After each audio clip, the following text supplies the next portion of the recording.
Semeru. Dari Semeru kemudian kita belok kiri menuju rel kereta api lewat Pertamina, kemudian langsung ke Jalan Arjuna, tiba di Mabes. Insya Allah sampai umur kita ketemu di sana. Jalannya pelan-pelan, karena Vespa saya nggak bisa kencang.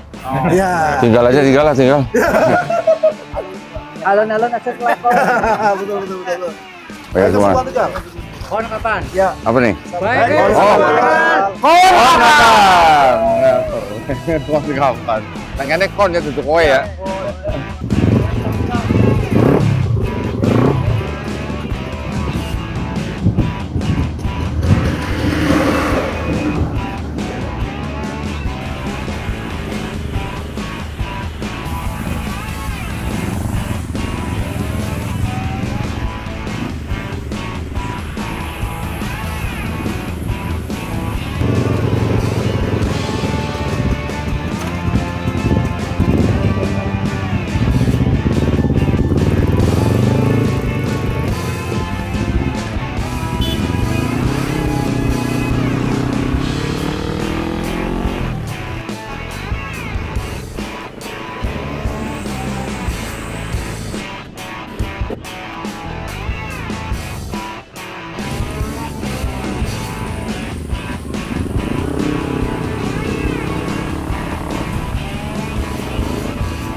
Assalamualaikum warahmatullahi wabarakatuh.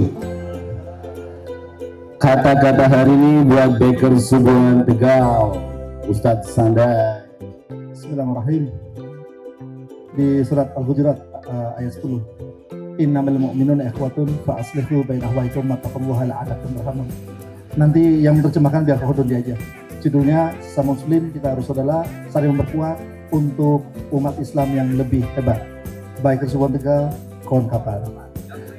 Bikersmu, kalian senang ya? Langsung ke Kodandi.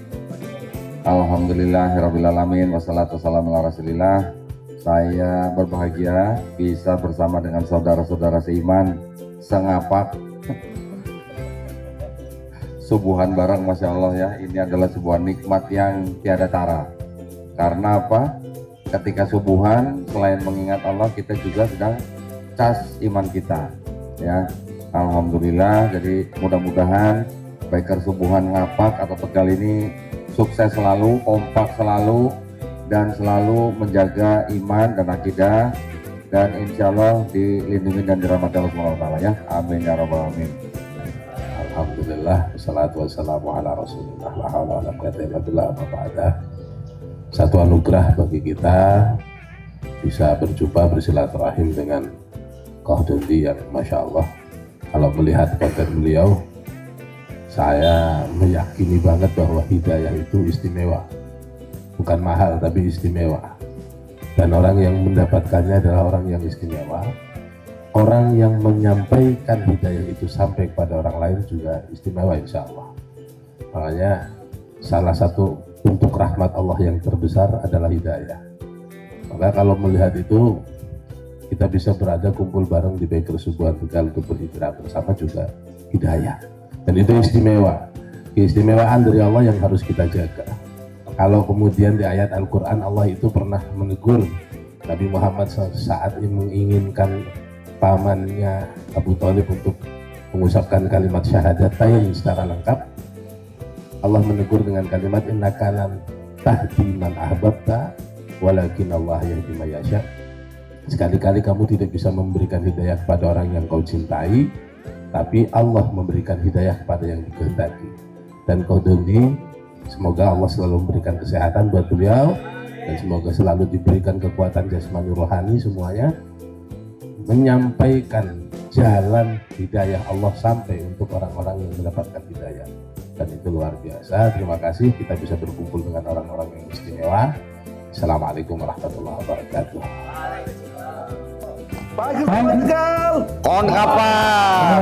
Ulangi. Ulang.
Bapak Ibu yang kami hormati, acara selanjutnya adalah penyerahan tali asih kepada mu'alaf oleh Basnas dan Lazismu Kota Tegal. Mohon kepada mu'alaf yang kami panggil untuk menempatkan diri. Yang pertama Ibu Sri Maya Tanuwijaya, kemudian Mas Yosi Pratama, kemudian Mas Bintang Adi Wijaya, kemudian Ibu Ruth Maria Faikusa, kemudian Bapak Romiko. Mohon kepada yang sudah kami sebutkan tadi untuk maju ke depan. Mohon berkenan untuk penyerahan simbolis tali asih dari Basnas dan Lazismu Kota Tegal.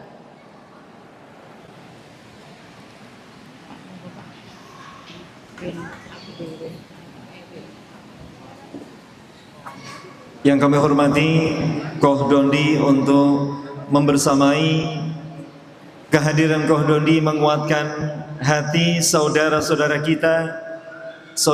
kita yang memilih iman dan Islam kembali ke jalan seperti Allah melahirkan kita semuanya dalam keadaan fitrah.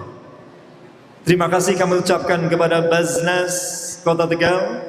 Terima kasih kami ucapkan kepada Lazismu Kota Tegal. Saudara sekalian yang memilih kembali ke jalan Islam, kami ucapkan selamat, berbahagia. Ini adalah tanda sayang kami, tanda cinta kami untuk saudara-saudara sekalian. Bukan tentang isinya, bukan tentang rupiahnya, tetapi ikatan cinta, ikatan persaudaraan yang kami tunjukkan bahwa kita satu keluarga, kita bersaudara.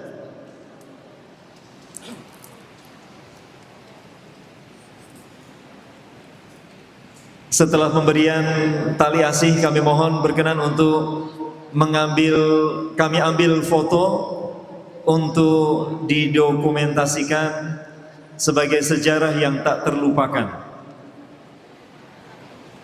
Kepada pimpinan daerah Muhammadiyah, Ketua PDM, Ketua Lazismu, Ketua Basnas atau yang mewakili Mu'alaf Center, Koh Donditan untuk mendampingi sesi foto ini. Boleh ke kiri sebentar, sedikit agar center. Boleh ke kiri, Mas Hatta.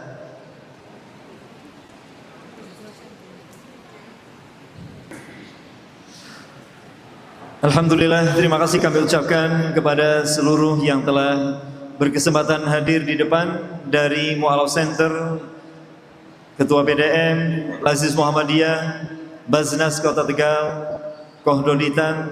Acara insyaallah setelah ini kita langsung mulai.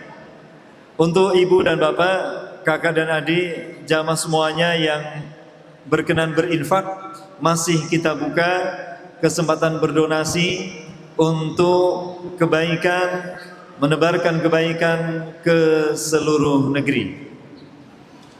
Demikian tadi pemberian tali asih kepada mu'alaf secara simbolis. Dipersilahkan untuk kembali ke tempat. Bapak Ibu hadirin yang dirahmati Allah Subhanahu wa taala, tibalah kita pada acara inti siang hari ini, tausiah dan dialog interaktif bersama Ustadz Kohdoditan yang akan dipandu oleh Ustadz Husni Darajatun MPD. Kepada beliau dipersilahkan.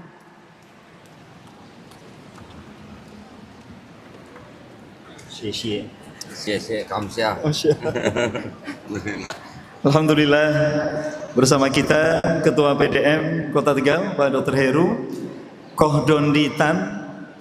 Kalau bahasa Mandarinya marga konon itu sei. Jadi kalau boleh dipanggil Kohdondi Setan. Loh, bukan syaiton. Ya, Masya Allah. Mu'alaf itu sejak 2014. Jadi sekarang bukan mu'alaf lagi, ya. Sekarang sudah mantan kafir. Sekarang sudah menjadi muslim dan dai. Masya Allah. Kita ucapkan selamat datang Sugeng Rawuh kepada Kohdoditan. Masya Allah. Ibu dan bapak, kenalan lebih lanjut nanti insya Allah. Sekarang kita akan bersama berdialog. Nun sewu kepada para tokoh kami di panggung untuk memandu acara ini. Karena waktu kita terbatas, sekarang pukul 9.46. Kami mohon kepada Kohdoditan untuk bisa berbagi pengalaman, menguatkan, mengokohkan pemahaman yang mencerahkan, khususnya untuk teman-teman mu'alaf yang hari ini hadir. Mudah-mudahan Ramadan besok kita akan menyongsong dengan lebih baik. Kami mohon selama 30 menit untuk cerita, untuk menyampaikan dari sekarang. Monggo. Baik, bismillahirrahmanirrahim. Assalamualaikum warahmatullahi wabarakatuh. Belum kompak ini. Assalamualaikum warahmatullahi wabarakatuh.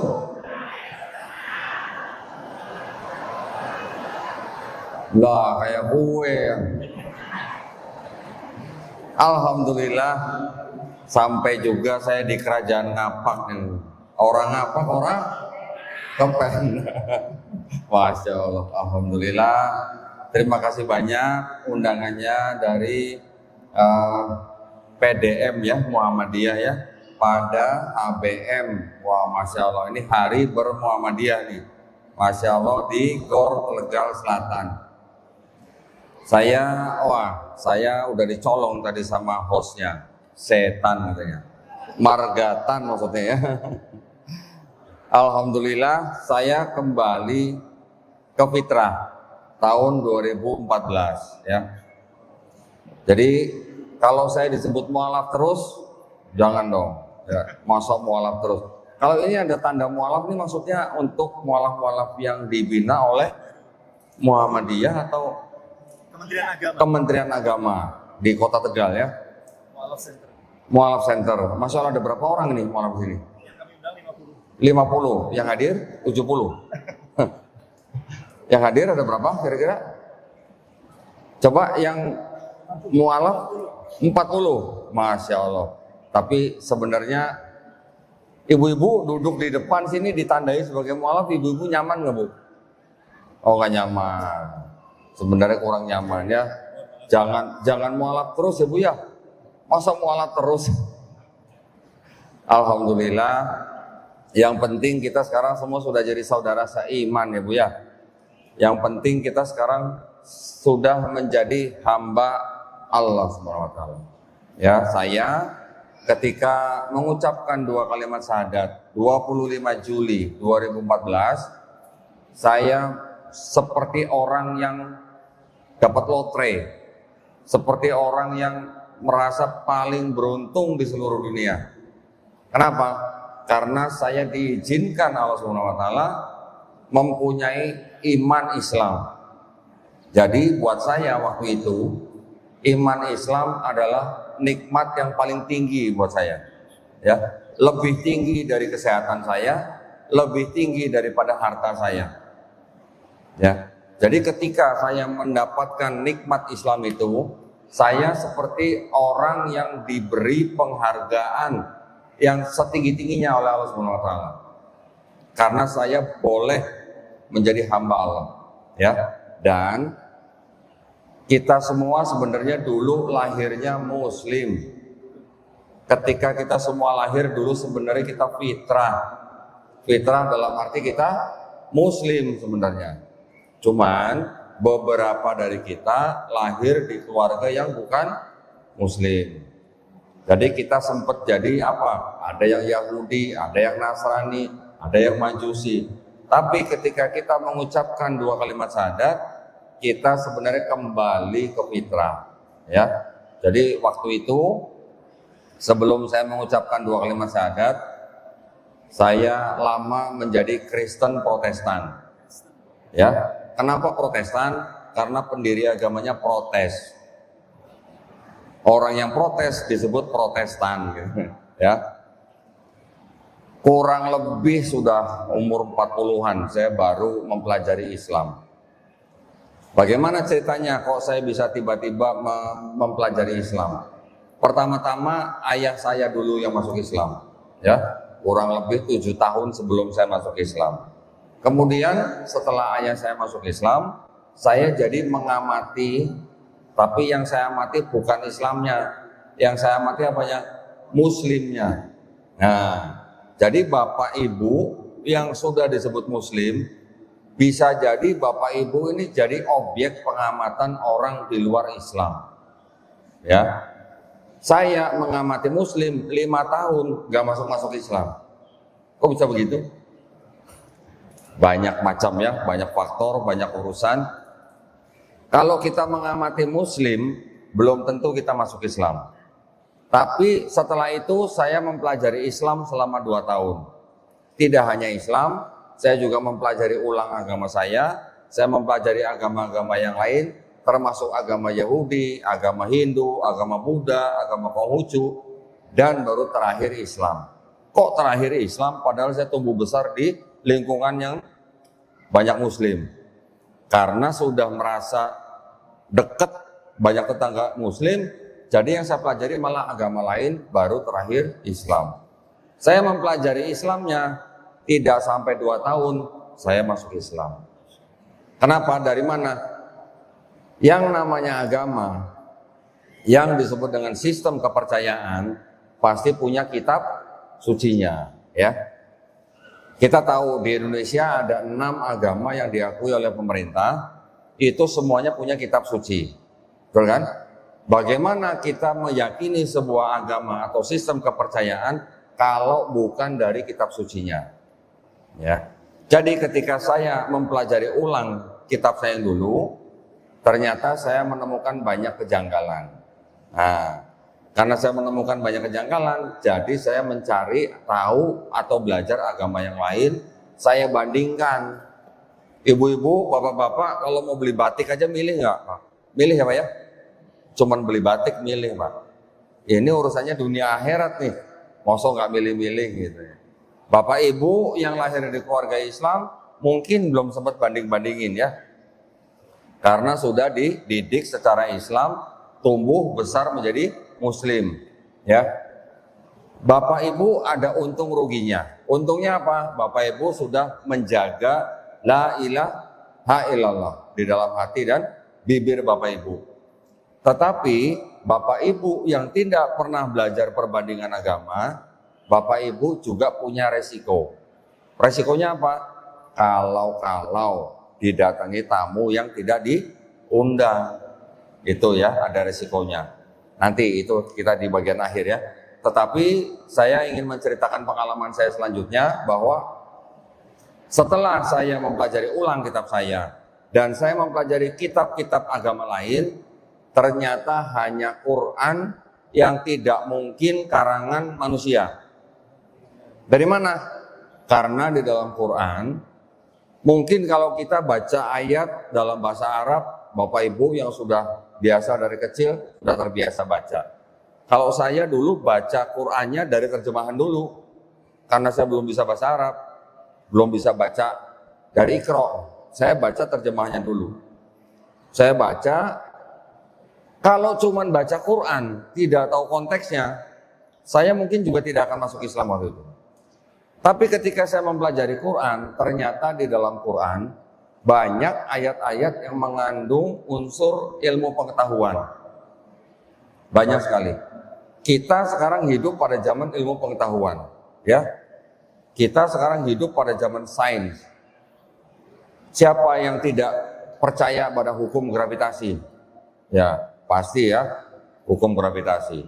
Macam-macam, nanti ada ilmu kedokteran, ada ilmu geologi, ilmu perbintangan, dan segala macam, ilmu embriologi dan segala macam. Ternyata di dalam Quran kira-kira ada 1000 ayat, ya, dari 6000 sekian ayat, 1000 ayatnya berbicara atau bersinggungan dengan sains atau ilmu pengetahuan. Dari 1000 ayat itu, kira-kira 80% sudah dikonfirmasi oleh sains zaman sekarang.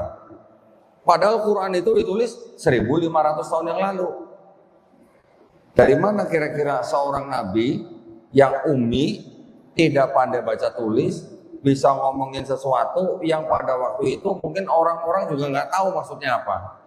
Tapi dibuktikan oleh sains baru zaman sekarang. Berdasarkan ayat-ayat seperti itu, saya akhirnya menerima bahwa ini tidak mungkin karangan Nabi Muhammad Sallallahu Alaihi Wasallam. Ya, ini pasti berasal dari yang menciptakan langit, bumi, dan manusia. Nah, tetapi ketika kita juga membaca di dalam Quran, sering disebut yang namanya ada kitab Taurat, kitab Zabur, kitab Injil. Betul? Nah, kita sekarang hidup bersama dengan orang-orang yang di luar Islam, yang mereka punya kitab disebut namanya kitab Taurat, ada kitab yang mereka sebut namanya kitab Injil. Betul kan? Apakah, nah ini pertanyaan besarnya begitu, apakah kitab-kitab mereka yang mereka pegang nih, contoh agama Yahudi punya kitab disebut kitab tanah, di dalam tanah ada kitab namanya Taurat atau Taurat. Orang Kristen punya kitab disebut Alkitab. Di dalamnya Alkitab ada surat-surat disebut Injil. Apakah Taurat dan Injil punya orang Yahudi dan orang Kristen itu yang dimaksud oleh Quran kita? Nah, kira-kira ada yang berani jawab? Ada yang berani jawab? Kitabnya Tauratnya orang Yahudi dan Tauratnya orang Kristen itu, apakah itu yang dimaksud Quran? Itu ada yang katakan tuh. Oh boleh. Ini langsung dialog. Tapi masih Koh Dondi. Hanya Koh Dondi bertanya, apakah Taurat Injil hari ini itu yang disebut Al-Quran? Boleh dibantu panitia untuk mikrofon? Coba. Saya pengen tahu. Ini ada mic-nya.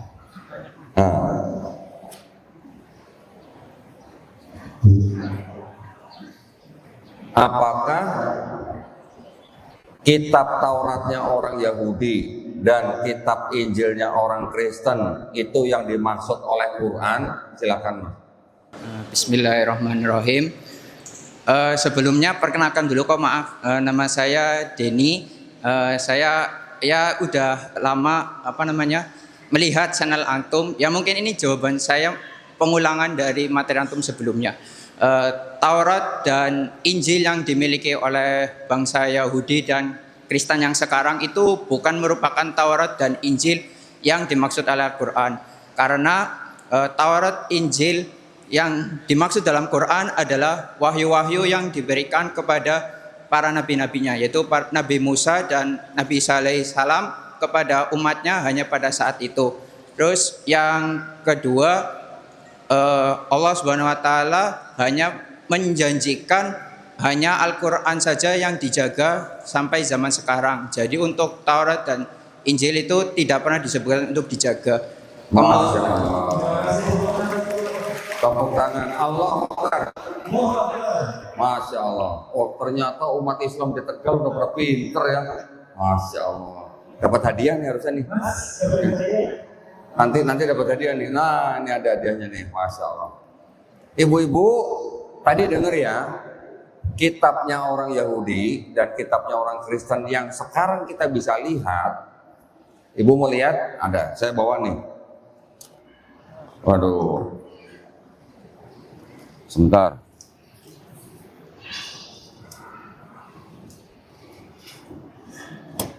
Saya kemana-mana jadi bawa koper nih kayak tukang buku nih. Nah, mohon maaf ya Ustaz ya. Nah, saya bawa nih. Kenapa saya bawa? Ini untuk bisa saya pakai sebagai bukti ya. Bukti untuk mereka sendiri. Nah, ini ada sebuah kitab. Kitab ini oleh orang Yahudi disebut kitab Tanakh. Tanakh ya. Tanakh itu singkatan. Singkatan apa? Torah, Nevi'im, Ketuvim. Jadi ada 3 kelompok kitab. Nah, yang disebut Torah itu yang kita kenal dengan istilah Taurat. Tapi Taurat yang ada di sini ini bukan Taurat yang dimaksud Quran. Kenapa? Karena Taurat yang di sini bukan tulisan daripada Nabi Musa alaihissalam. Ustadz-ustadz yang di sini, mohon maaf, saya bukan ngetes, pengen nanya, pernah dengar di Quran atau di hadis Nabi Musa alaihissalam menulis kitab Taurat? Pernah dengar, Ustaz? Pernah baca? Belum ya? Mohon maaf, apakah kita atau guru-guru kita sudah pernah baca Nabi Isa alaihissalam dan pengikutnya menulis kitab Injil? Belum. Berarti kalau begitu, bagaimana kita tahu ini Taurat dan Injil yang dimaksud Quran? Itu maksud saya. Ya. Jadi, Bapak Ibu, kita harus berhati-hati. Hati-hati dalam arti apa? Kalau ada kitab di sini tulisannya Alkitab, ini jangan sebut sebagai Alkitab. Ya. Kenapa? Karena nama lain daripada Al-Quran apa? Alkitab juga. Jadi supaya tidak rancu, jangan sebut ini Alkitab, sebut saja ini Bible gitu. Ya, walaupun kita ngapak tapi bahasa Inggris sedikit. Ada dosen bahasa Inggris di sini, jadi malulah kita kalau nggak bisa bahasa Inggris ya.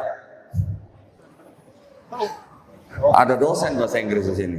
Ada lagi kitab tulisannya ini Injil. Ya, ini kitabnya saudara kita yang Kristen. Mereka tulis Injil, tapi kita harus tahu bahwa ini bukan Injil yang dimaksud Quran, ya. Dan ini secara akademis juga sudah dibuktikan bukan tulisan daripada Yesus Kristus, ya. Ibu-ibu pernah dengar Yesus Kristus? Yang mualaf biasanya sering tahu lah, ya. Yang mualaf pasti tahu. Kalau yang Muslim dari keluarga Islam pasti taunya Isa alaihissalam, gitu kan? Isa putra Maryam. Sebenarnya orangnya sama, orangnya, tapi ceritanya berbeda, ya.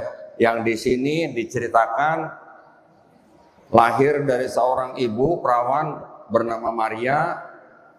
Lahirnya katanya di apa? Mereka bilang di kandang domba, walaupun di sini tidak tertulis kandang domba.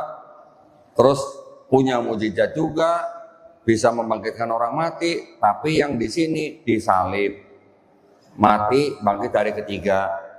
Setelah bangkit baru diangkat, setelah diangkat baru dijadikan Tuhan di sini. Ya, Kalau kita yang dari keluarga Islam taunya Nabi Isa alaihissalam tidak dibunuh dan tidak disalib, ya. Orangnya sama, tapi ceritanya berbeda dari dua agama ini, ya. Bapak Ibu, saya ceritakan ini bukan berarti kita mau jadi orang Kristen, bukan. Tapi Bapak Ibu juga harus paham, ya. Kenapa kita perlu sedikit tahu tentang masalah ini? Kenapa?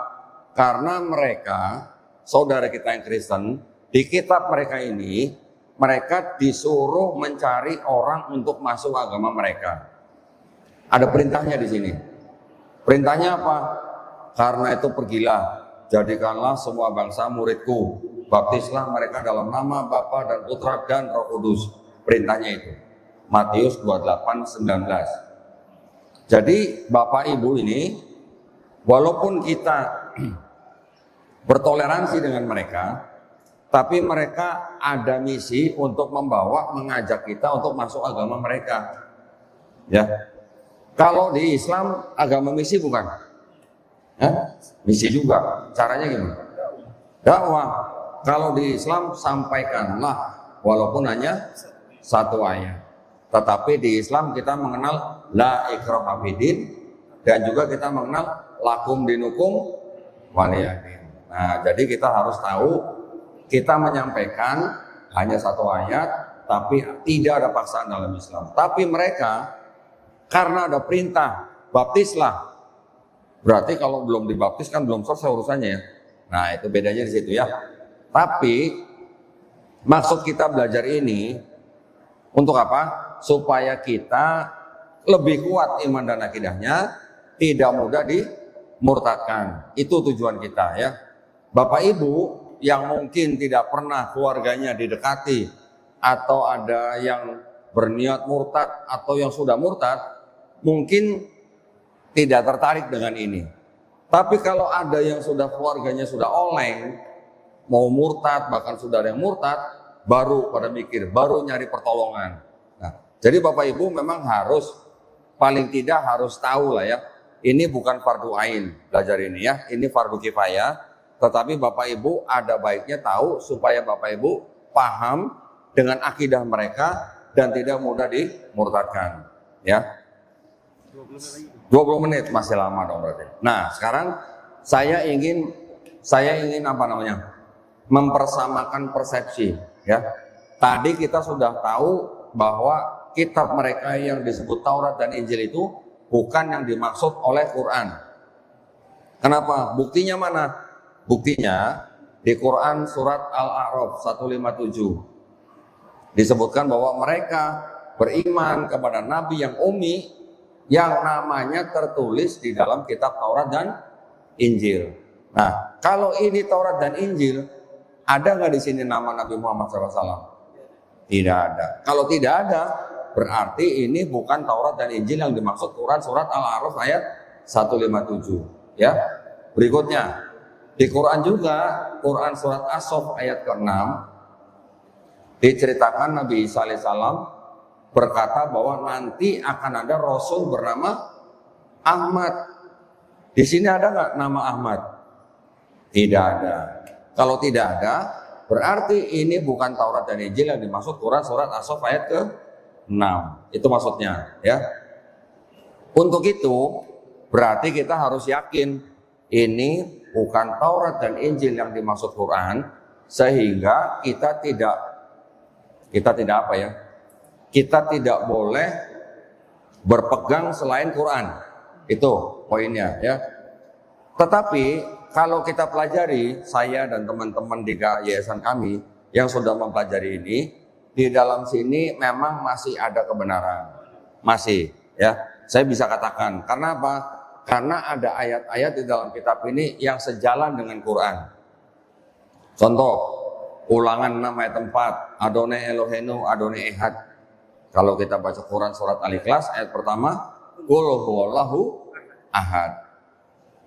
Di sini ada ayat lagi, Bilangan 23 ayat 19, Tuhan bukan manusia, Tuhan bukan anak manusia. Kita baca di Quran surat Al-Ikhlas ayat ketiga, Lam yalid walam yulad. Di sini disebutkan lagi Keluaran 9:14. tidak ada yang serupa dengan Tuhan di seluruh bumi. Sama nggak dengan walam yakul lahu kufuwan ahad. Jadi masih ada yang sama. Tapi masalahnya di dalam kitab mereka sudah bercampur dengan kebatilan. Nah, kebatilannya apa aja? Ada kontradiksi, ada ayat yang tidak asli. Kok bisa ada yang tidak asli? Bapak Ibu yang sudah biasa baca Quran, kalau nih, nauzubillah mujalik nih, kalau seandainya jika di dalam Quran, mushaf Quran ada catatan kaki, ayat ini pasti tidak asli. Gimana rasanya? Mustahil. Tapi kalau ada ayat seperti ini, saya minta tolong bosnya bacain buat hadirin ya. Ini supaya hadirin yakin nih. Jadi jangan sampai saya dianggap asumsi ini. Mohon maaf nih. Belum pernah lihat. Tenang Pak, baca ini tidak perlu pakai bismillah.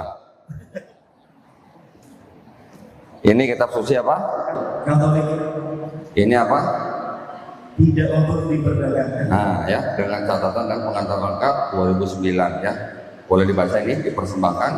Dengan pengantar dan catatan lengkap tahun 2009 dipersembahkan kepada umat Katolik Indonesia oleh Dirjen Bimbingan Masyarakat Katolik Departemen Agama Republik Indonesia. Percetakan Al-Nordus NT. Berarti resmi dong? Resmi ya. Nah, jemaat Katolik tidak bisa punya ini. Yang bisa punya ini calon pastor. Ya, jadi ini kitab buat calon pastor. Kitab calon pastor. Di dalam kitab ini ada ayat-ayat dan juga ada catatan kakinya. Ini ayat, ini catatan kaki segini banyak, ya. Ayat catatan kaki. Nah, saya mau tunjukkan sebuah ayat, sebentar ya.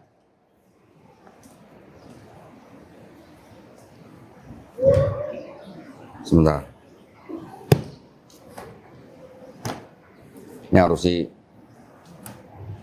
karena sudah sering buka tutup jadi sudah agak mengerikan. Nah, minta tolong Ustaz. Yang akan saya minta tolong Ustaz bacain di sini adalah sebuah ayat yang dianggap sebagai ayat yang mengajarkan konsep Trinitas. Pernah dengar Trinitas? Ya. Pernah dengar Trinitas, Pak? Trinitas saya. Tritunggal. Nah, jadi kalau satu anak datang tunggalin di. Trinitas atau Tritunggal itu adalah akidahnya orang Kristen dan Katolik yang mereka percaya Tuhannya Esa tapi punya 3 pribadi. Nah, kalau di Islam Allah Subhanahu wa taala berapa pribadinya, Bu? Berapa pribadinya? Oh, pada diem. Ibu-ibu, Allah Subhanahu wa taala pribadinya berapa? Hah? 1. Pada ragu-ragu kayaknya nih. Masya Allah nih. Nih PP Muhammadiyah PR-nya banyak nih berarti nih. Ya. Di Kristen akidahnya mereka bilang Tuhan Esa tapi pribadinya 3. Siapa aja? Bapa, Putra, Roh Kudus. Ya. Bapa Tuhan, Putra Tuhan, Roh Kudus Tuhan, tapi bukan 3 Tuhan, tapi 1 Tuhan. Paham nggak Pak? Hah? Kok pusing nih? Pusing. Minum obat Pak. Lanjut lagi. Bapa Maha Kuasa, Putra Maha Kuasa, Roh Kudus Maha Kuasa, tapi bukan 3 Maha Kuasa, tapi 1 Maha Kuasa. Puyeng-puyeng nih. Ya, ini akidahnya mereka. Nah, ayat yang mengajarkan seperti itu cuman 1 di dalam kitab ini. Cuman 1 ayat yang mengajarkan 3 pribadi, tapi 1. Ini ada di 1 Yohanes pasal 5 ayat ke-7 yang garis merah nih Pak, tolong bacain. Nggak usah pakai bismillah Pak. Ya.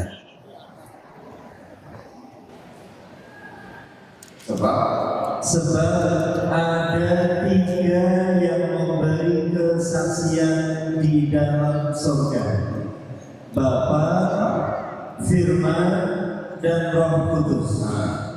Dan ketiganya adalah 1.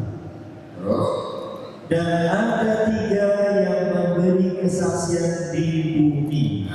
Ayat itu yang tadi dianggap sebagai ayat yang mengajarkan konsep Trinitas yang paling sempurna. Ayat yang lain mungkin ada yang menyebutkan Bapa, Putra, Roh Kudus, tapi tidak disebutkan ketiganya satu. Cuman ayat ini yang bilang ketiganya satu. Nah, ada catatan kakinya nih Pak, ya, ayat 7 sampai 8. Apa nih? Kalimat di dalam surga sampai di bumi, bagian ayat ini apa? Catatan kaki untuk ayat 7 sampai 8 pada penggalan kalimat di dalam surga dan seterusnya sampai kata di bumi. Catatan kakinya adalah bagian ayat ini tidak terdapat dalam naskah-naskah Yunani yang paling tua dan tidak pula dalam terjemahan-terjemahan kuno, bahkan tidak di dalam naskah-naskah paling baik dari Vulgata. Bagian ini kiranya aslinya sebuah catatan di pinggir halaman salah satu naskah terjemahan Latin yang kemudian disisipkan ke dalam naskah-naskah oleh penyalin dan akhirnya bahkan disisipkan ke dalam beberapa naskah Yunani. Karenanya bagian ini pasti tidak asli. Tolong diulang, Pak. Karenanya apa? Karenanya bagian ini pasti tidak asli. Tidak asli, kata lainnya apa? KW. Oh, KW. Jadi, kalau ada ayat yang tadinya itu catatan di pinggir halaman, catatan. Jadi zaman dulu orang kalau mau punya kitab yang sama dengan yang orang lain, mereka harus mencatat ulang, menulis ulang, ya. Ketika mereka mencatat, menyalin, di pinggir halaman ada catatan. Di sini tadi disebutkan apa? Disisipkan, ya. Kalau disisipkan tuh bahasa Tegalnya apa, Pak? Diselipkan. Oh, diselipkan. Diselipin gitu ya. Itu disisip. Ya, disisipkan.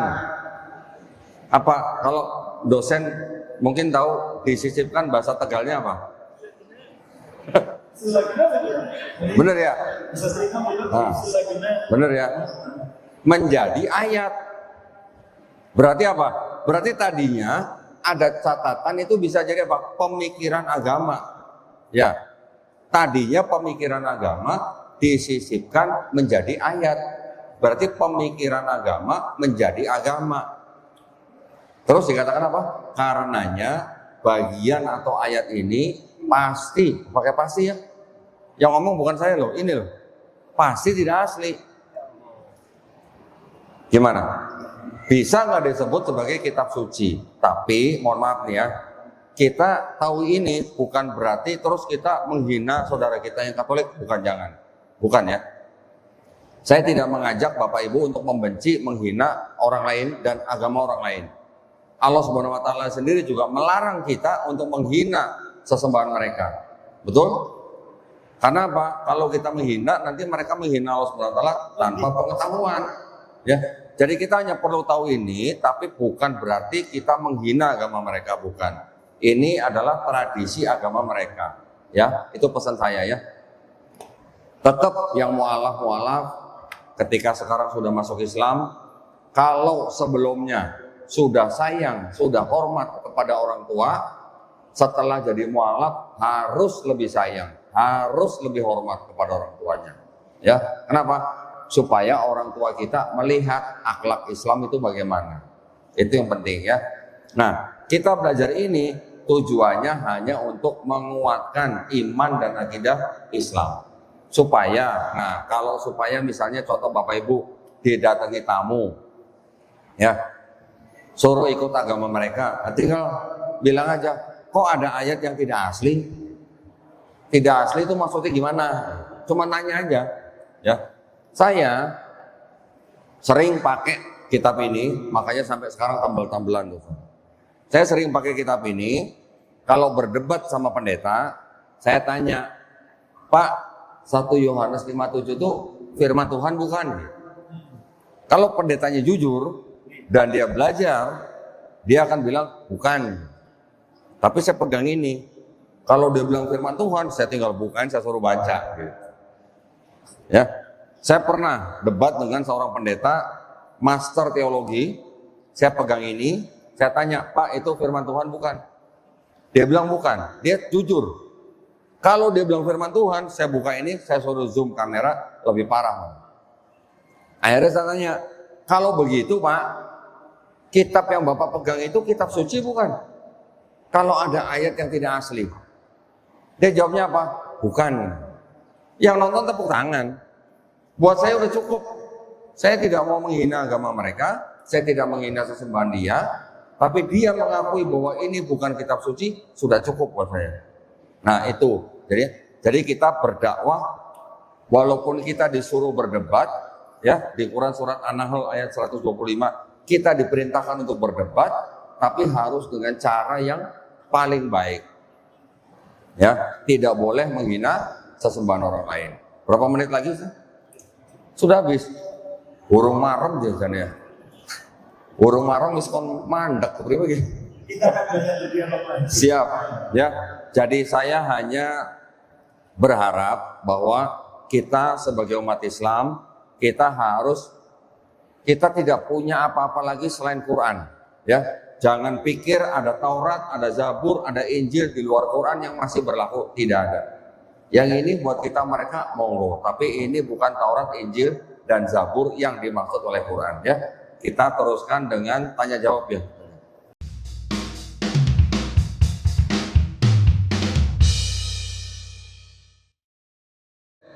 Kohdomi, saya dapat telepon WA. Semua agama bukannya mengajarkan kebaikan. Mengapa Kohdomi kemudian melabuhkan imannya kembali kepada Islam? Sementara agama yang dulu Kohdomi amalkan selalu mengajarkan kebaikan dan kasih sayang. Tadi saya sempat menjelaskan bahwa kenapa saya milih Islam, karena terbukti bahwa kitab sucinya Islam itu pasti bukan karangan manusia. Itu alasan utama saya. Betul, semua agama mengajarkan kebaikan, saya setuju. Tapi apakah semuanya benar? Nah, sekarang gantian saya yang nanya nih. Opositanya saya tanya balik nih. Saya nggak nanya ke bapak-bapak ya, saya nggak nanya bapak-bapak ya. Bapak-bapak jangan lantas jawab ya. Saya mau nanya ke ibu-ibu nih. Waduh. Ibu-ibu sebagai umat Islam, ibu ya, sebagai umat Islam. Buat ibu-ibu, Islam itu agama yang paling benar atau yang benar? Yang paling benar angkat tangan. Paling benar. Yang paling benar angkat tangan. Udah banyak ya, mayoritas ya Pak ya? Mayoritas ya. Yang benar nggak ada. Oh ada satu. Sedikit ya. Sedikit. Nah ini sesuatu yang harus kita robah nih. Nah, ya Bu ya, perhatikan Bu ya. Ibu-ibu pernah membaca kan ayat Quran inna dina indallahil Islam. Artinya apa Bu? Agama yang diridhoi di sisi Allah adalah Islam. Tadi yang bilang paling benar banyak banget. Kalau bilang paling benar berarti yang lain diridhoi di sisi Allah enggak? Nah loh, gimana dong? Kita ulang. Kita ulang ya. Karena ada ayat inna dina indallahil Islam, saya tanya ibu-ibu nih kedua kali nih, ya sebagai umat Islam, buat ibu-ibu, Islam itu agama yang paling benar atau yang benar?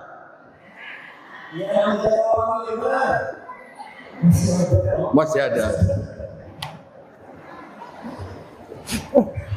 Ibu-ibu Karena ada inna dina indallahil Islam, berarti buat orang Islam, Islam itu yang benar. Yang lain ada yang benar nggak Bu? Nggak ada. Itu maksudnya. Yang lain salah. Berani nggak Bu bilang agama lain salah sebagai orang Islam?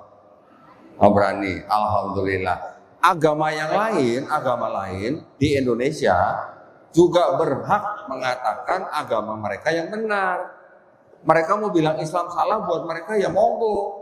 Tapi bukan berarti kita harus bermusuhan. Kita tetap harus menjaga persatuan dan kesatuan negara Republik Indonesia. Paham ya Bu? Jadi Islam yang benar atau yang paling benar Bu? Alhamdulillah. Mau diulang? Nah, kalau sekarang saya nanya bapak-bapak nih, ya gantian. Bapak-bapak dari kalangan Muhammadiyah pasti sering mendengar bahwa yang disebut agama Samawi ada agama Yahudi, ada agama Kristen, ada agama Islam. Buat bapak-bapak sebagai orang Islam, setuju nggak Pak? Agama Samawi ada 3. Yang setuju angkat tangan. Yang setuju agama Samawi, Islam, Yahudi, Kristen sebagai orang Islam. Sebagai orang Islam yang setuju angkat tangan. 1, 2, 3, 4. Yang tidak setuju? Yang tidak setuju angkat tangan. Loh, belum semua juga. Berarti iya, berarti yang nggak angkat tangan ini antara setuju nggak setuju gitu ya. Abstain berarti ya. Jadi kalau akademisi ya, ini mohon maaf nih ada profesor nih. Wah. Kalau akademisi mengatakannya bukan dari kacamata Islam, dikatakan agama Samawi ada 3, Yahudi, Kristen, Islam, itu haknya orang akademisi.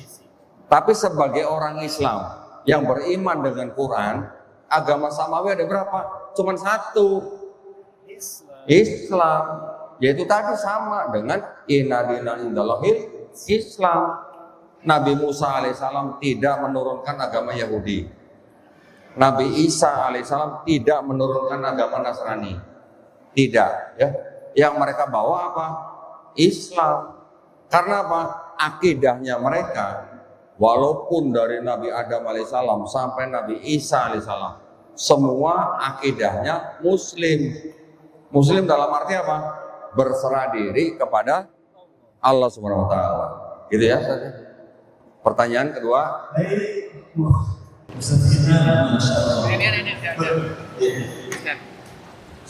Ibu bapak yang lain sambil mempersiapkan dialog, ya nanti ibu maju Bu, boleh.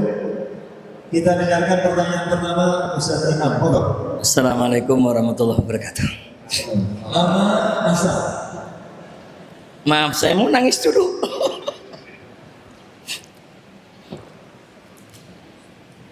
Saya ngefans dengan Mas Donditan.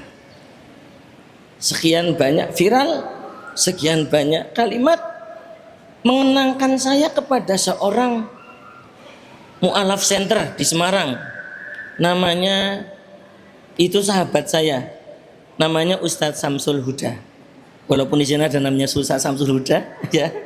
Tapi sudah ada yang meninggal teman saya Samsul Huda, anak Ponorogo, tapi kemudian menikah dengan orang Semarang, kemudian dia menjadi kepala Islam mu'alaf center di Semarang. Nama saya Inamullah, mohon maaf, tadi saya HBM dulu di Tegal, kemudian saya ke sini karena ingin bertemu dengan Mas Donditan. Demi panjenengan saya ke sini. Pertanyaan pertama, apa sih yang menyebabkan selain daripada konsep Trinitas yang menjadi hal yang menjadi perdebatan itu di dalam Kristen sendiri, apa yang menyebabkan anak-anak atau teman-teman mu'alaf itu masuk ke dalam Islam? Itu yang pertama. Apa yang menyebabkan mereka itu bisa masuk Islam selain daripada konsep yang disampaikan tadi oleh panjenengan? Kemudian yang kedua, kebetulan saya di rumah punya 3 Injil. Injil dari LAI, kemudian satu lagi hadiah dari adik saya yang dulu juga Kristen, kemudian istrinya Pak Zaki almarhum, itu kan mu'alaf juga, ya. Kemudian yang satu lagi adalah Injil Barnabas. Dulu saya pernah konsen, ya alhamdulillah sampai sekarang juga konsen dengan kristologi. Bagaimana pendapat panjenengan tentang kitab-kitab seperti contoh seperti Barnabas, yang kata mereka itu adalah bagian dari luar yang tidak boleh dipercaya, tetapi bagi kita Injil Barnabas itu adalah bagian yang hampir bersimpangan atau bersinggungan kebenarannya dengan Islam. Begitu aja, Pak. Matur suwun. Assalamualaikum warahmatullahi wabarakatuh. Ya, saya sudah paham pertanyaannya. Pertanyaan pertama tadi, apa yang menyebabkan mualaf-mualaf masuk Islam? Ya, kalau itu banyak Pak macamnya, ya. Tidak hanya kalau saya maunya belajar kitabnya, tapi banyak juga pasti dari ibu-ibu ini yang masuk Islam tidak hanya karena masalah kitab, macam-macam. Ada yang ngaku karena kagum dengan ketaatan orang Islam beribadah. Ada yang mengaku hatinya tersentuh ketika mendengar azan, macam-macam. Ada juga yang menikah karena menikah, kebanyakan karena menikah. Tapi nggak apa-apa, nggak salah. Ya, saya bilang menikah itu hanya salah satu cara untuk masuk Islam, oke? Dan masih banyak yang lain. Jadi tidak bisa kita generalisasi gitu Pak. Macam-macam alasannya ya, sangat-sangat subjektif. Yang kedua, ketika Bapak menanyakan tentang Injil Barnabas. Injil Barnabas mana yang Bapak tanya? Ada 3 Pak. Bapak mungkin baru dengar nih, ya. Nanti Bapak bisa tahu Injil Barnabas mana yang Bapak simpan nih. Yang pertama, Injil Barnabas itu disebut Acts of Barnabas. Ditulis abad kedua Masehi. Yang kedua, yang namanya Epistle of Barnabas. Atau terbalik saya lupa lah. Epistle of Barnabas ditulis abad 5 Masehi. Yang ketiga, Gospel of Barnabas. Katanya ditulis abad 13 Masehi. Dari yang ketiga ini yang sering dipakai oleh orang Islam untuk membenarkan bahwa katanya yang disalib bukan Yesus, tapi Yudas Iskariot. Betul? Yang Bapak punya yang itu. Nah, berarti yang Bapak punya yang abad 13, Pak. Kalau saya punya 3-tiganya. Ya. Yang Bapak baca itu yang nulis ditengarai Pak ya, yang nulis ditengarai Muslim. Ya. Jadi yang disebut dengan Gospel of Barnabas itu bukan dokumennya orang Kristen, tapi juga bukan dokumennya orang Islam. Jangan salah Pak, kita di Islam punya sumber hukum 4. Quran, hadis sahih, ijma ulama, qiyas. Gospel of Barnabas tidak masuk ke dalam 4 ini Pak. Ya, Gospel of Barnabas tidak masuk ke dalam kategori hadis yang sahih. Apalagi ditulis oleh di abad yang jauh, udah abad ke-13 gitu ya. Diterjemahkan ke dalam bahasa Itali abad 15, diterjemahkan ke bahasa Spanyol abad 16. Nanti ada lagi disebut bahwa tadi pertama yang disalib bukan Yesus tapi Yudas. Yang kedua katanya di situ Yesus bilang mau ada rasul yang datang bernama Ahmad. Betul? Yang sesuai dengan Quran surat As-Saff ayat ke-6. Nanti ada lagi Pak, mungkin Bapak belum baca semua nih, bahwa di dalam Gospel Barnabas itu disebutkan yang disebut Al-Masih itu bukan Yesus, tapi Nabi Muhammad SAW. Setuju nggak Pak? Ada yang pernah baca nggak di Quran atau di hadis Nabi Muhammad SAW disebut Al-Masih? Pernah baca nggak Pak? Nggak kan? Nggak pernah kan? Nah, karena nggak ada itu, makanya kita nggak usah pakai Pak. Ya Pak ya? Kalau yang mengenai yang disalib bukan Yesus tapi Yudas Iskariot, ini pasti ngambil dari tafsirnya Ibnu Katsir. Nah ya, kalau yang Nabi Isa berkata nanti ada Rasul lagi bernama Ahmad, ini pasti ngambil dari Quran surat As-Saff ayat ke-6. Tapi kalau yang Al-Masih Nabi Muhammad SAW ngambil dari mana Pak? Di Quran nggak ada, di hadis nggak ada, gitu. Makanya kalangan ulama Islam juga tidak mau menggunakan Gospel Barnabas, ya. Kristen sendiri juga tidak menerima Gospel Barnabas, Pak. Jadi ya cukup sebagai bacaan aja, tapi jangan dipakai, Pak, untuk bahan diskusi, ya Pak ya. Barakallahu fikum. Yang lain? Baik, ibu yang dari pertama muncul, ya boleh Bu. Di depan Ibu. Siapa? Ya, ibu yang kedua, ibu yang ketiga. Bapak dua. Oke, baik. Singkat pada nama besar. Bismillah. Assalamualaikum warahmatullahi wabarakatuh. Waalaikumsalam. Terima kasih kesempatan yang diberikan kepada saya. Dan yang kedua, selamat datang Koh Dondi. Saya salah satu fansnya Koh Dondi. Apalagi kemarin 4 jam bersama Mbak Wilda, sangat nyesek di dada gitu.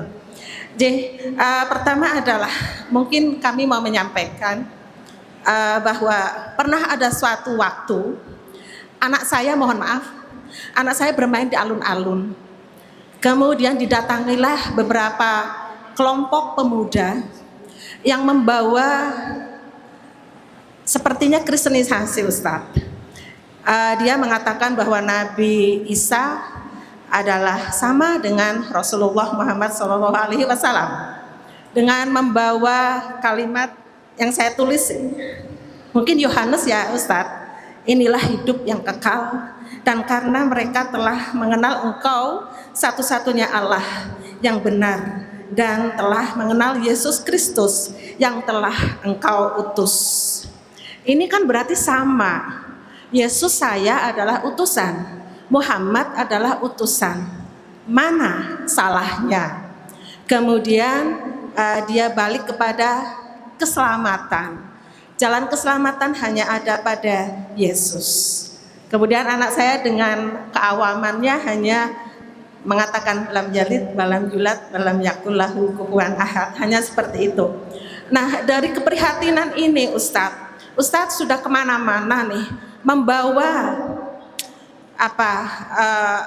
dakwah kristologi yang sangat luar biasa, mengislamkan ribuan orang insya Allah.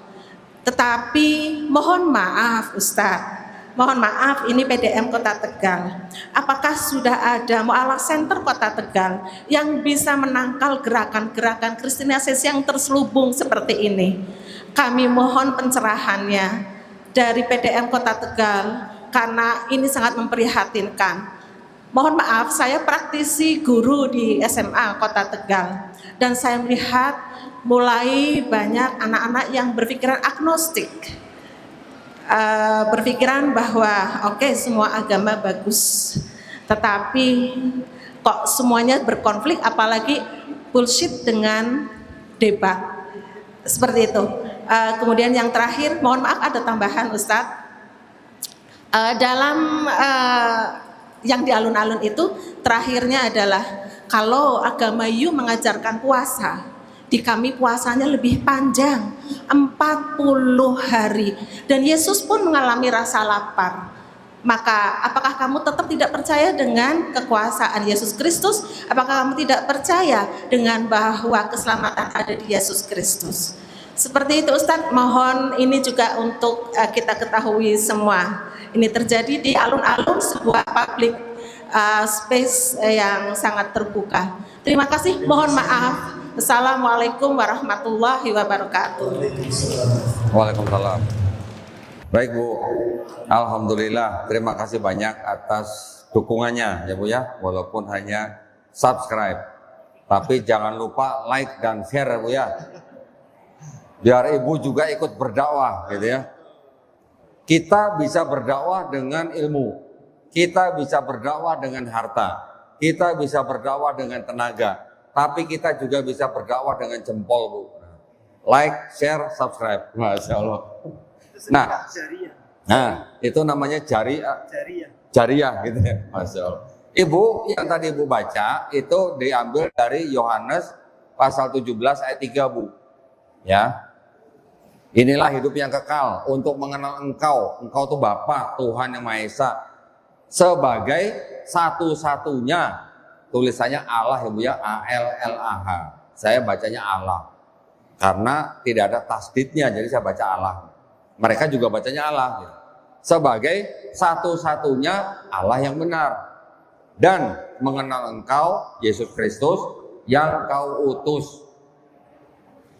Orang baca, orang luar Kristen baca, tanpa doktrin, mereka akan melihat bahwa Yesus adalah hanya utusan. Karena banyak juga ayat di tempat lain, Yohanes 13:16 misalnya, dikatakan seorang hamba tidak lebih tinggi daripada tuannya. Seorang utusan tidak lebih tinggi daripada yang mengutus. Ada ayat begitu. Sebenarnya kalau tanpa doktrin, kitab mereka saya bilang ada kebenaran. Yesus ya cuma utusan. Karena Yesus di dalam Yohanes pasal 5 ayat 30 juga mengatakan, aku tidak dapat berbuat apa-apa. Aku melakukan apa yang aku dengar atau yang aku hakimi. Yang aku hakimi itu benar. Dan aku tidak menuruti kehendakku tapi kehendak Bapa. Yang tidak menuruti kehendak sendiri tapi menuruti kehendak Bapa, itu bisa nggak disebut Muslim? Bisa, karena itu adalah tindakan berserah diri kepada Tuhan. Banyak ayat-ayat. Bahkan Matius 13 ayat 57. Yesus mengaku hanya sebagai nabi.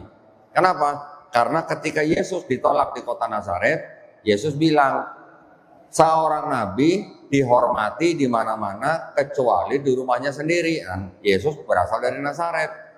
Berarti Yesus juga ngaku seorang nabi. Orang banyak yang hidup bersama Yesus menyebut Yesus apa? Inilah Nabi Yesus. Matius 21 ayat 11. Jadi Yesus yang ngaku nabi, orang banyak yang hidup bareng Yesus nyebut Yesus juga nabi. Tapi zaman sekarang saudara kita yang Kristen menyebut inilah Tuhan Yesus.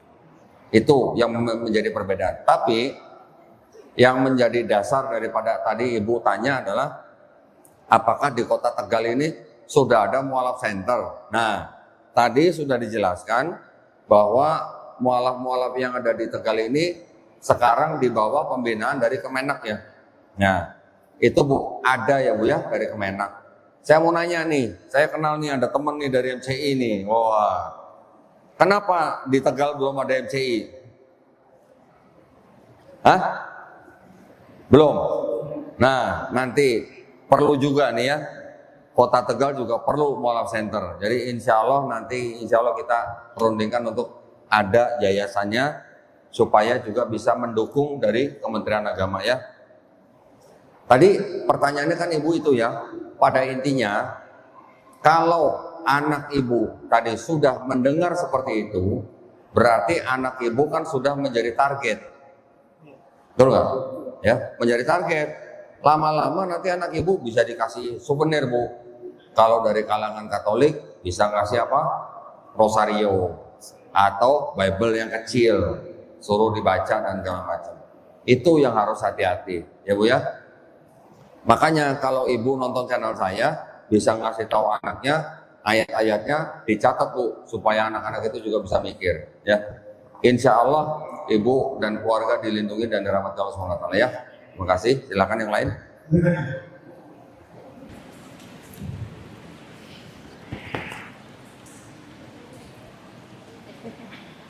Assalamualaikum warahmatullahi wabarakatuh. Terima kasih saya berada di depan Koh Doni. Pertanyaan saya cukup singkat ya. Bagaimanakah reaksi dari orang tua, teman saudara atau teman-teman waktu pertama kali Koh Doni masuk Islam? Itu saja. Terima kasih Ibu. Assalamualaikum warahmatullahi wabarakatuh. Mohon diperbaiki namanya Koh Dondi. Dondi setan. Bu, ketika saya masuk Islam 2014, mama saya sudah meninggal 2010 ya. Ketika saya masuk Islam 2014, ayah saya 2007 sudah masuk Islam. Jadi reaksi orang tua ya cuman papa saya yang ada waktu itu. Nah dia sudah muslim, saya masuk Islam ya dia malah seneng gitu. Jadi nggak ada masalah gitu Bu ya. Tapi banyak, pasti banyak, siapapun lah, kita maklum ya, ketika ada sebuah keluarga, anaknya pindah agama, itu tidak semua orang tua bisa terima. Ya, mungkin ibu-ibu yang di depan yang disebut mualaf ini juga pasti ada yang ditolak oleh keluarganya. Itu wajar Bu, itu Bu ya, wajar. Kita di kalangan Islam, kalau ada anak kita yang murtad, gimana? Mungkin kurang lebih juga sama ya, tapi kita di Islam kan diperintahkan untuk menasehati, mengajak kembali ke agama kita ya. Baru nanti setelah mereka nggak mau, ada sanksi-sanksi yang diatur.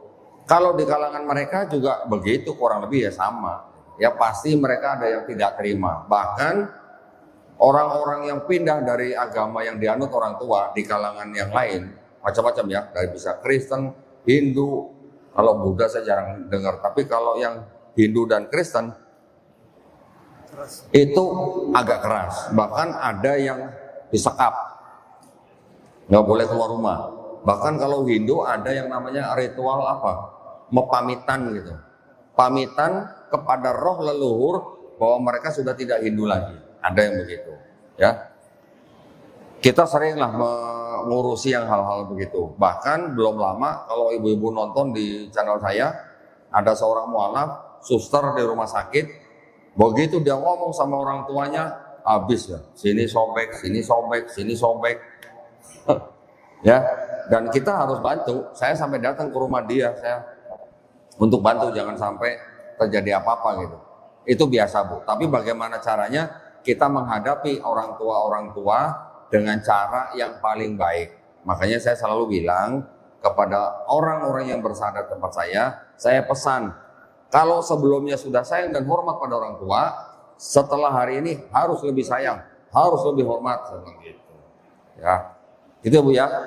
Kalau orang tua saya nggak masalah, mama saya sudah meninggal, papa sudah Islam, ya alhamdulillah ya. Ya silakan ya. Dari sisi mahasiswa, singkat, jelas, padat. Assalamualaikum warahmatullahi wabarakatuh. Waalaikumsalam warahmatullahi wabarakatuh. Terima kasih Pak Husni. Saya ingin memberitahu bahwa istri saya juga dari non-Islam Kristen, tapi Protestan, persis kayak Bapak Ustadz. Yang kedua, saya ingin tanya, apakah benar Kristen itu pimpinannya bernama Martin Luther? Ya. Yang ketiga, istri saya tanya, kok di Quran yang diakui hanya Islam yang diridhoi? Apakah yang lain bukan agama? Saya jawabnya begini Pak, yang lain itu bukan agama, produk manusia. Apakah benar apa tidak? Yang terakhir, kok kenapa di agama Kristen Yesus itu harus disalib? Itu sejarahnya bagaimana? Terima kasih. Oh, tapi takutnya lupa nih. Dicatat nggak nih? Dicatat. Ya, ini langsung saja pertanyaannya. Tadi kaitannya dengan agama samawi sesuai dengan ayat yang tadi kita sepakati, inna dina indallahil Islam. Sesungguhnya agama yang paling baik, yang benar di sisi Allah, yang diridhoi di sisi Allah adalah Islam.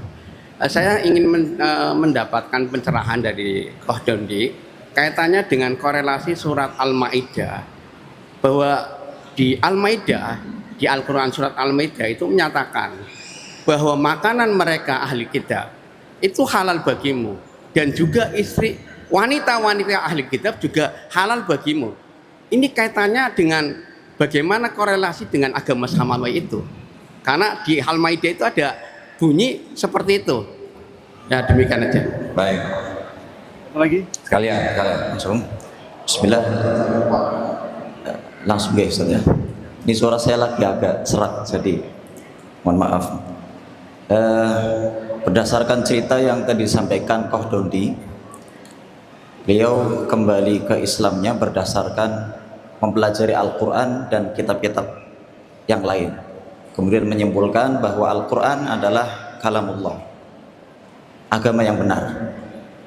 Menariknya bagi saya, Koh Dondi ini mempelajari Al-Qur'annya melalui terjemah.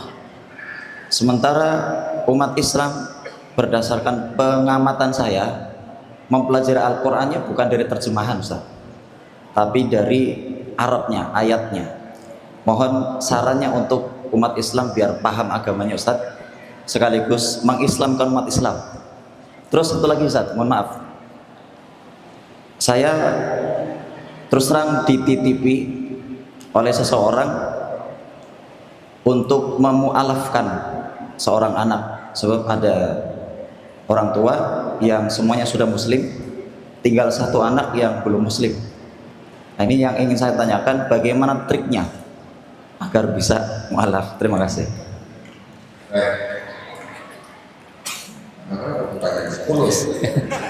Ustadz Dondi, saya tanya tentang Bapak Rocky Gerung. Saya amati beliau itu sering membantu orang Islam, tapi apakah sudah masuk Islam atau belum? Ya hanya itu saja. Terima kasih. Ya, kita ada yang bercerita. Oh ya.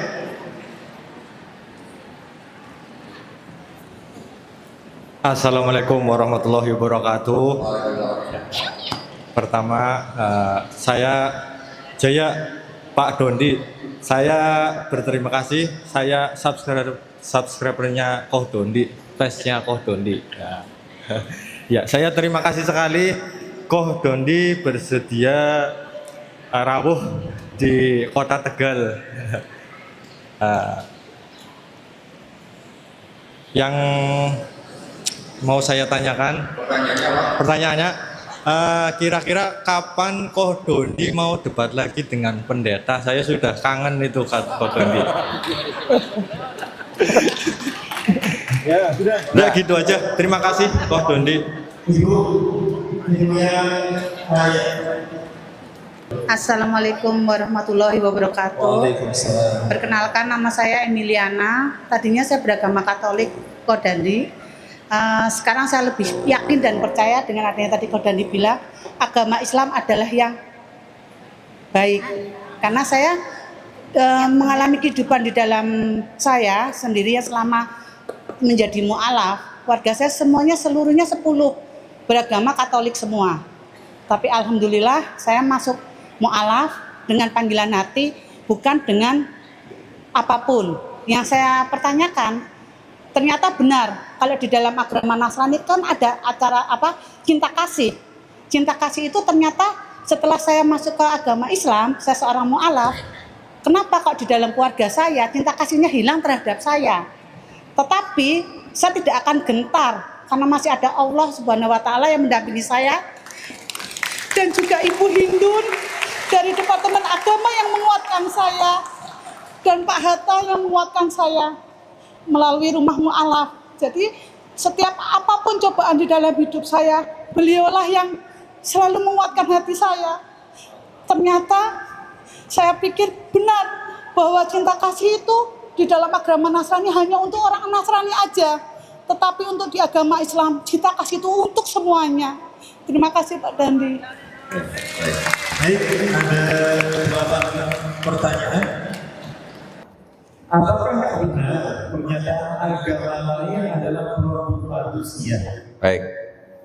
Yang tadi Bapak tanya, kalau agama selain Islam ada nggak? Ada Pak. Tapi dari perspektifnya Islam, agama di luar Islam itu adalah agama produk manusia, buatan manusia. Ya, kita nggak usah jauh-jauh deh Pak. Yang tadi kitabnya saya tunjukin, yang disebut dengan kitabnya orang Yahudi, itu disusunnya baru tahun 450 sebelum Masehi. 450 sebelum Masehi, Pak ya. Sedangkan Nabi Musa alaihissalam hidupnya abad berapa? Abad 15, abad 14 sebelum Masehi. Jaraknya 1000 tahun, Pak. Jadi udah pasti itu bukan tulisan Nabi Musa alaihissalam. Yang kitabnya orang Kristen baru jadi kitab itu baru tahun 397 Masehi. Kalau Nabi Isa diangkat kira-kira tahun 30 Masehi, berarti jaraknya sudah 360 tahun. Nah, kalau Quran, Nabi wafat berapa tahun jadi mushaf Quran? Yang pertama, tidak sampai 2 tahun, Pak. Ya, jadi kalau kita sebut di luar agama Islam, agama buatan manusia, itu betul. Ya, makanya ada ayat inna dina indallahil Islam, buat kita di luar Islam bukan agama yang diturunkan Allah Subhanahu wa taala. Yang diturunkan Allah Subhanahu wa taala cuma Islam. Dari Nabi Adam alaihissalam sampai Nabi Isa alaihissalam semuanya berserah diri kepada Allah Subhanahu wa taala. Diteruskan dengan ajaran Nabi Muhammad SAW dengan Quran dan sunnahnya, ajarannya sama, Pak. Ajarannya Nabi Muhammad SAW dengan ajarannya Nabi Isa alaihissalam, walaupun di dalam kitabnya orang Kristen itu masih sama ajarannya, Pak. Bukan ceritanya ya, Pak ya, ajarannya sama. Ya, berikutnya. Martin Luther King. Nah, agama Kristen Protestan itu pendirinya betul Martin Luther, ya, Pak ya. Martin Luther protes kepada gereja Katolik waktu itu. Protesnya kenapa? Karena di gereja Katolik ada yang namanya indulgensi atau pengampunan dosa. Kalau di Katolik itu ada bilik, satu bilik isinya pemuka agama mereka, satu bilik isinya untuk jemaat yang ngaku dosa. Contoh, datang satu jemaat kepada romonya, Romo, saya kemarin habis berzina. Nanti romonya bilang, ya kamu bertobat, kamu dosa kamu sudah diampuni. Romonya bilang, itu diprotes sama Martin Luther. Martin Luther bilang, masalah pengampunan dosa itu urusannya langsung manusia dengan Tuhan, bukan dengan manusia lain gitu. Ya, itu diprotes. Itu baru salah satu yang diprotes dari kira-kira 95 poin yang diprotes. Nah, ketika zaman dulu orang ngaku dosa sama romonya, zaman dulu bisa dapat sertifikat bebas dosa gitu. Sertifikatnya bisa dijual. Makanya timbul agama Kristen Protestan. Nah, karena protes jadi disebutnya Protestan. Ya. Itu berikutnya. Islam agama yang benar, sementara agama yang lain salah menurut persepsi kita. Tetapi Allah mengatakan Oke, kalau yang disebut ahli kitab itu siapa, Pak? Bani Israel kan? Betul kan? Bani Israel kan? Bani Israel pernah menerima kitab Taurat, pernah menerima kitab Zabur, pernah menerima kitab Injil. Kalau gini, jadi ini agak panjang ya sebenarnya. Kalau agama Nasrani, ya Pak ya, itu timbulnya kan belakangan. Sebelumnya belum disebut agama, tapi orang-orang Nasrani itu sebenarnya adalah pengikut Nabi Isa alaihissalam. Ya, Nasrani itu artinya orang-orang yang mengikuti Nabi Isa putra Maryam yang berasal dari kota Nazaret. Gitu, Pak. Ya, ini satu pendapat. Jadi ketika mereka menjadi pengikut Nabi Isa alaihissalam belum jadi agama, Pak. Nah, setelah Nabi Isa alaihissalam diangkat, diselamatkan, barulah dari sebagian pengikutnya ini timbul 3 golongan. Yang pertama golongan Yakubiyah. Yakubiyah mereka mengatakan bahwa Allah Subhanahu wa taala mengirimkan putranya ke dunia, kemudian menjadi kembali kepada Allah sebagai Allah juga. Nanti yang ada kelompok kedua Nasturia. Nasturia mengatakan Allah Subhanahu wa taala mengirimkan putranya kembali sebagai putra Allah. Yang ketiga ini yang disebut dengan Muslim. Ya, Muslim artinya Allah Subhanahu wa taala mengirim Nabi Isa hanya sebagai utusannya. Nah, 3 kelompok ini. Barulah kemudian timbul yang disebut dengan Kristen. Jadi memang ada bedanya antara Kristen dan Nasrani.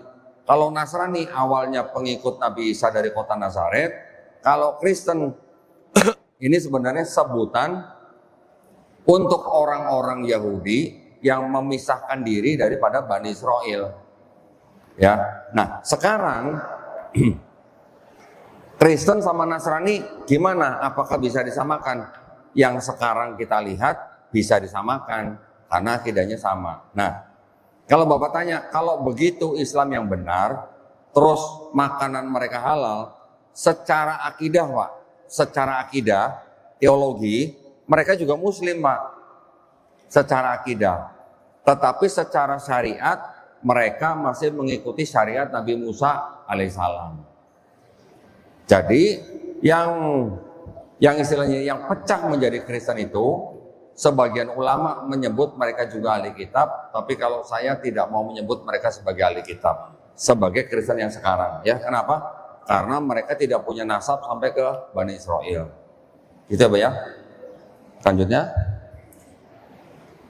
Apa saran Ustaz untuk umat muslim yang sebagian belajar Al-Quran dari huruf-huruf Arab, Oh ya.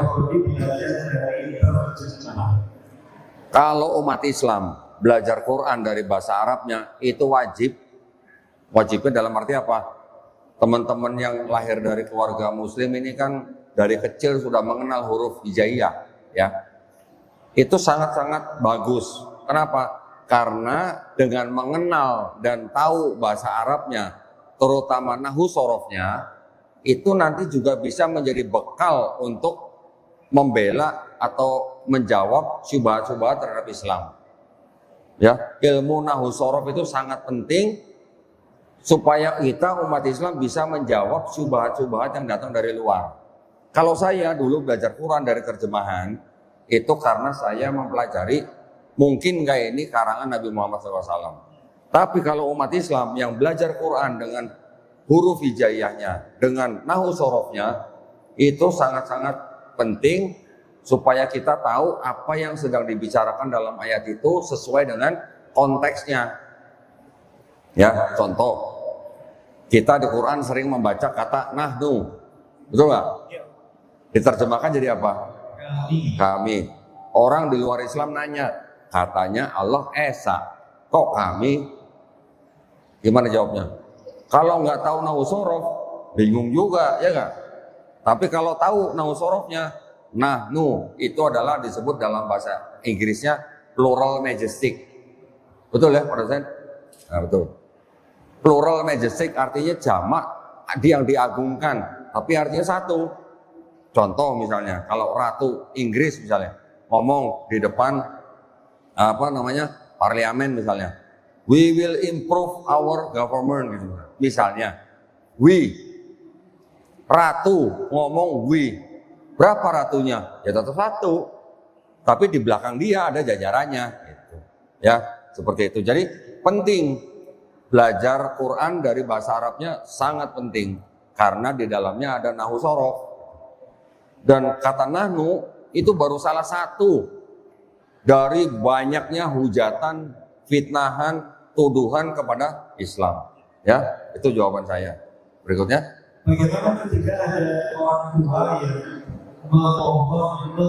mengalafkan putranya yang satu-satunya ini belum Muslim? Nah, orang tuanya sudah Islam? Hah? Sudah. Semua keluarganya sudah 3 anak. Umur berapa anaknya? Berapa?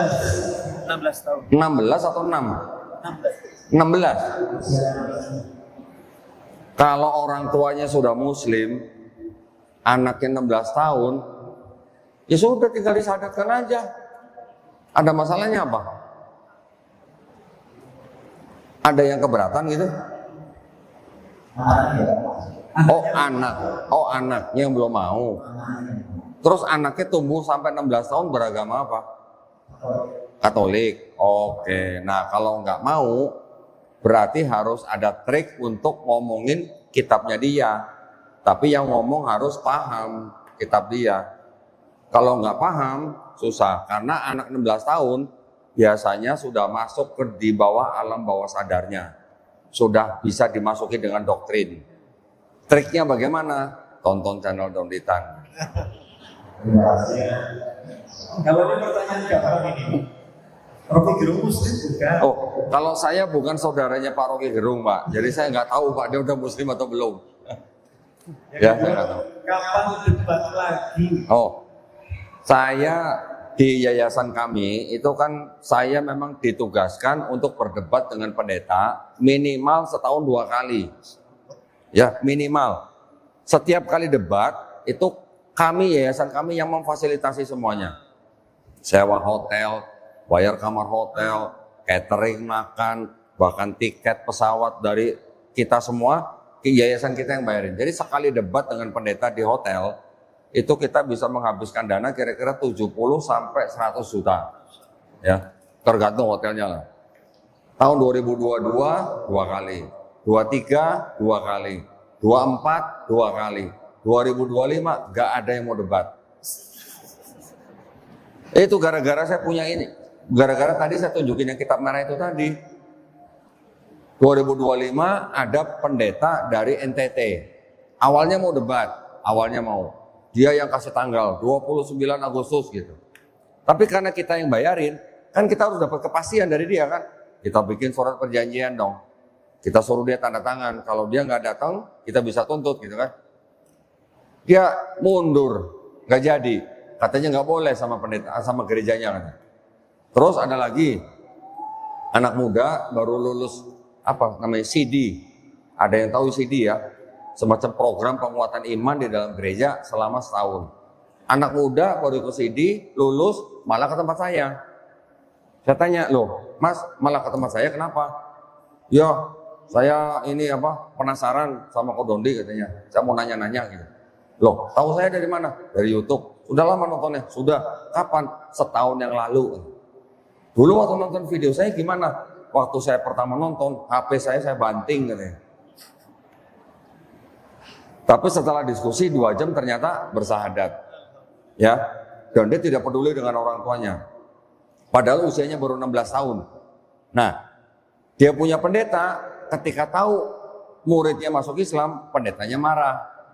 Dan saya bilang, temuin aja sama saya pendetanya, kita debat. Saya minta alamatnya. Oh iya, si Dondi suruh debat sama saya. Kita kirim surat ke gerejanya. 2 minggu, 3 minggu, 4 minggu nggak dibalas. Ya, jadi ternyata 2025 saya sebagai dai dari Yayasan Gandum Mu'alaf gagal, gatot gitu, gagal total debat sama pendeta. Ya, saya nggak dapat lawan pendeta. Jadi belum tahu nanti 2026 mudah-mudahan ada yang mau debat sama saya. Kemarin datang ke studio, ya bukan debat resmi di hotel, bukan. Pendeta datang ke studio, ngelihat Bible saya, kok Bible-nya Pak Doni malah lebih banyak daripada Bible saya katanya. Terus macam-macam ada yang udah tua gitu Bible-nya dan banyak versi. Ketika saya tunjukkan kepada dia, ini Bible-nya kamu baca sekarang. Ini ada Bible tahun sekian. Ini sama ini ayat yang sama kok beda bunyinya.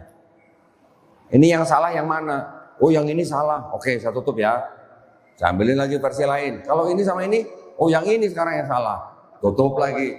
Saya keluarin lagi yang lain. Pusing pendetanya.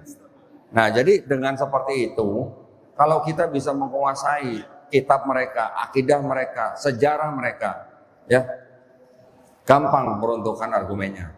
Nah, saya menggunakan metode, nah ini boleh dicatat nih. Ini metode namanya bahasa Tegalnya tuh argumentum ad hominem ex concessis. Nah, itu bahasa ngapaknya itu. Artinya apa?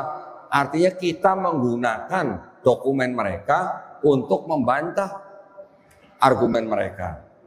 Itu ya. Jadi kalau di di Islam itu istilahnya apa ya? Pernah dengar kalau nggak salah tuh mukok badoh gitu kan. Nggak tahu, saya kalau yang di kalangan Islam apakah benar nggak tahu. Tapi kalau di bahasa Latinnya argumentum ad hominem ex confessis, menggunakan dokumen mereka untuk membantah keyakinan mereka sendiri, gitu ya. Cukup. Terakhir dari alumni Katolik. Oh iya, pertanyaannya apa tadi? Ternyata setelah saya menjadi muslim, saya paham cinta kasih itu hanya untuk kalangan sendiri. Oke. Ya, keluarga sudah tidak cinta dan kasih saya sejak saya berusaha. Gini Bu, Ibu Katolik dari kecil pasti sering mendengar bahwa agama Kristen atau Katolik itu agama kasih, betul ya Bu ya? Betul? Pernah dengar Bu di Bible kasihilah musuhmu? Pernah? Pernah dengar Bu di Bible kalau ditampar pipi kanan kasih pipi kiri? Pernah nggak Bu nyobain Bu? Kenapa?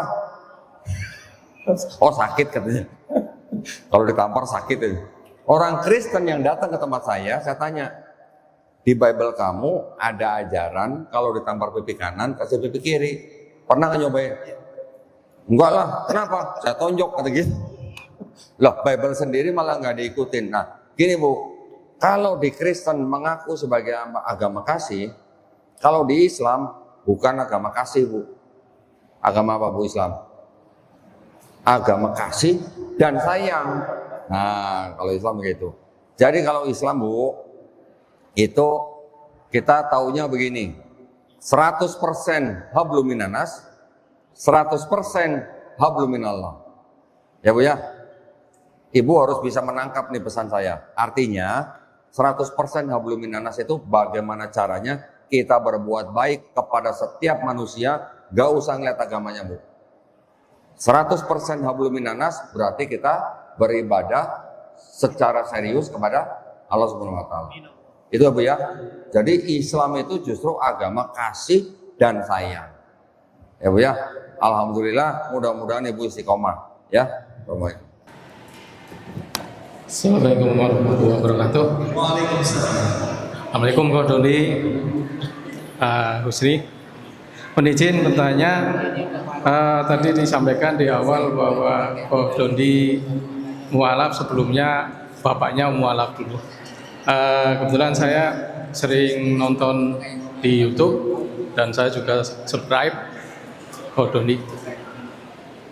Motivasi orang mualaf itu biasanya bagian yang paling mengasihkan untuk ditonton. Nah, terkait